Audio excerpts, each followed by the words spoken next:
against warming. The idea of today is to enable you as the community to have your say on climate change. Council is working hard to address global sustainability issues like climate change, water scarcity, and all these at the local level. By being here, every one of us is showing we care about our planet and understand climate change is a serious and urgent issue. I want you to go away with a determination to do something about that today. Go out and be determined to make a difference and to give those kids hope. We already have the technology in Australia to move to a renewable form of energy supply within a decade. We don't even need to invent the solutions, they are there for us. We just need to have the moral will to do something about it. I think try to educate the community about the problems that will flow from climate change. I think not enough people know how big a problem it is. We might not see the full effects of it now, but later on they will, and if we can make a change now, definitely, why not? I think it's a promotion issue,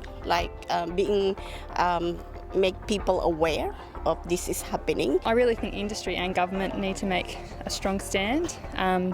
I think Copenhagen was disappointing for a lot of people. I think that's what a lot of people were looking for, that to be the big sort of stand-up that didn't happen. People are making pledges, yes, and it's just a small way that we can contribute to be impacting on climate change, and then we're placing them on the board. And that's that personal empowering of just being able to do some small thing.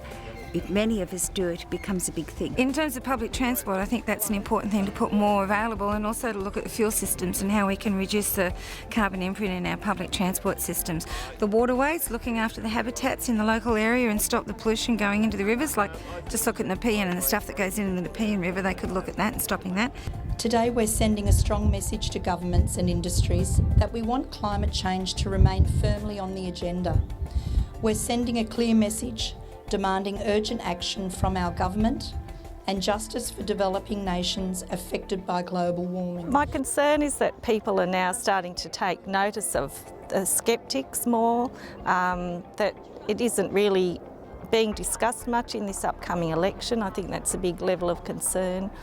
I think a lot of people are just losing interest in the subject of climate change. Well, the council seems to be pretty proactive in what they do, so they're only the small peg in the big scheme of things. But they're doing their part. So if they keep on what they're doing, hopefully other people will listen and things will grow. This really needs to become a bipartisan issue. I think at the moment everyone is a little bit afraid of this issue, or a lot afraid about this issue. And without strong leadership, I think everyone is going to be happy to do nothing, even though they could see that that's not really going to be a good thing in the long term. I think we need an overall plan for everyone, for all layers, areas of society. And I do recall when it was like that. And so to a person my age, it does seem like everyone's sitting on their hands, or they're just not aware. Well, I think people are very aware of the issue, as Andrew Best was saying. People voted at the last election because they're very aware of the issue, and they're not wanting just awareness, they're wanting action. The most important thing about climate change is that it's real and that we're not living up to the challenge. We're not moving forward. I think we're all fed up with the talk and the lack of substance in what's going forward.